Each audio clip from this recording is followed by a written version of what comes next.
इसको कैसे कोरिलेट करेंगे।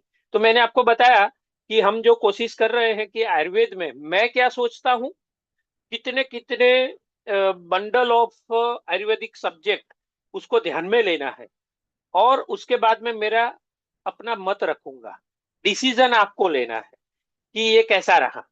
ठीक है, तो परिणाम शूल सबसे पहले देखना है। स्वनिदान ही प्रकुपितो वायु सन्निहितस्तदा, ऐसे करके वो ये श्लोक परिणाम शूल का मिलता है। अपने अपने कारणों से कुपित हुई वायु जब कफ और पित्त को घेर लेती है, आवृत कर लेती है, तब बलवंत होकर भयंकर दर्द जो उत्पन्न करती है, वो परिणाम शूल है। ये शूल भोजन के पचने की अवस्था में जीरियति शब्द है, बराबर।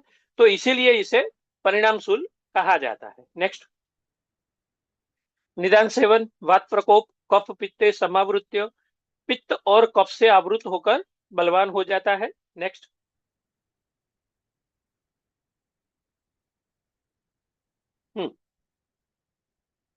अब आगे हम देखते हैं वातज पित्तज और कफज। तो इसमें वातज में आध्वान, आटोप, वीणमूत्र, औरति, वेपन, स्निग्ध उष्णे, उपसय, ये सब सिम्टम्स आएंगे। पित्तज में तृष्णा, दाह, अरति, स्वेद, कटु, अम्ल, लवणे, वृद्धि। तो तीखा खारा खाने से, खट्टा खाने से अचानक से ट्रिगर हो जाएगा। सीते शमन, तीनों में देखिए पैंक्रिएटाइटिस है, लेकिन हमें दोष का निर्धारण करना है। कटु तिक्ते उपशम। नेक्स्ट,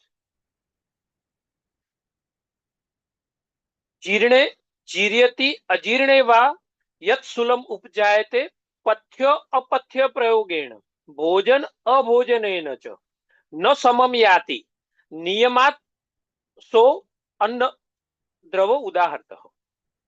अन्न द्रवाख्य शूलेषु, ये दूसरा एक शब्द आता है ऐसे। नेक्स्ट,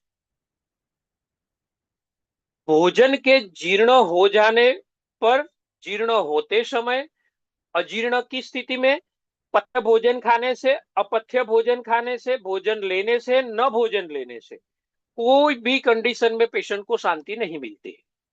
तो क्या है, सबसे ज्यादा शांति कहाँ मिलेगी?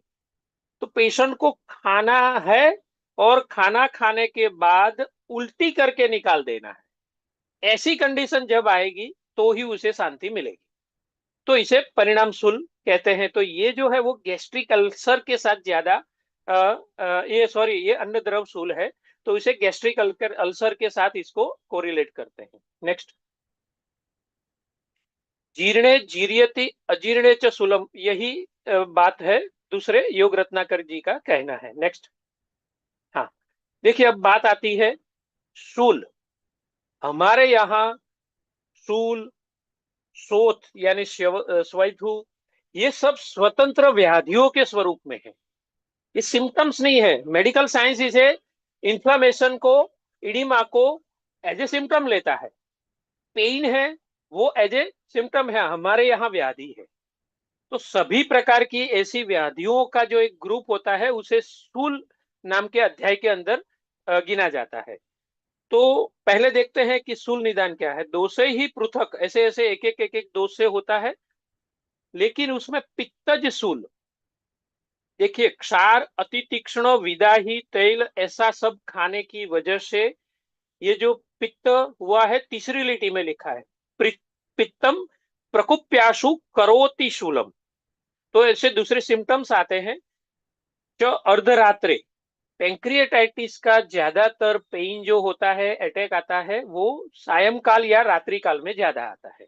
तो यहाँ पे क्या लिखा है, मध्य दिने या फिर दोपहर में, जब सूर्य मध्याह्न में है तब।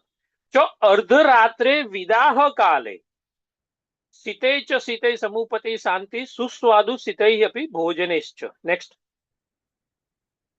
दूसरा एक है, ये स्वतंत्र पित्तज दोष का जो सूल होता है वो हमने देखा।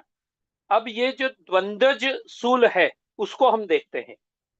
देखिए पहली लिटी में लास्ट वर्ड जो है वो देखिए, पहली, दूसरी और तीसरी लिटी में। तो उसमें क्या लिखा, कफवातिक है, कफ पैतिक और वात पैतिक। तो मेरा जो मत है, पित्तशूल या फिर कफपैतिक या फिर वातपैतिक, ये जो है वो पैंक्रियाटाइटिस के साथ सेट इसको कोरिलेट कर सकते हैं। क्योंकि देखिए, कुक्षो रद नाभि मध्यसु सशूलो कफपैतिक, पैंक्रियाटाइटिस में क्या होता है, दर्द जो होता है वो राइट साइड में होता है, तो ये एग्जैक्टली लोकेशन यहाँ पे मिलता है। और दूसरे दाह ज्वर करो घोरो विघ्नो वातपैतिक, वातपैतिक में भी उसके साथ में फीवर आता है, तो इसमें भी फीवर देखने को मिलता है। गुल्म उपद्रव स्वरूप में शूल की उत्पत्ति, जब गुल्म होता है तो उसका जो उपद्रव होता है वहां पे भी शूल बताया गया है। नेक्स्ट, पहले केस देखते हैं। एक पेशेंट आता है,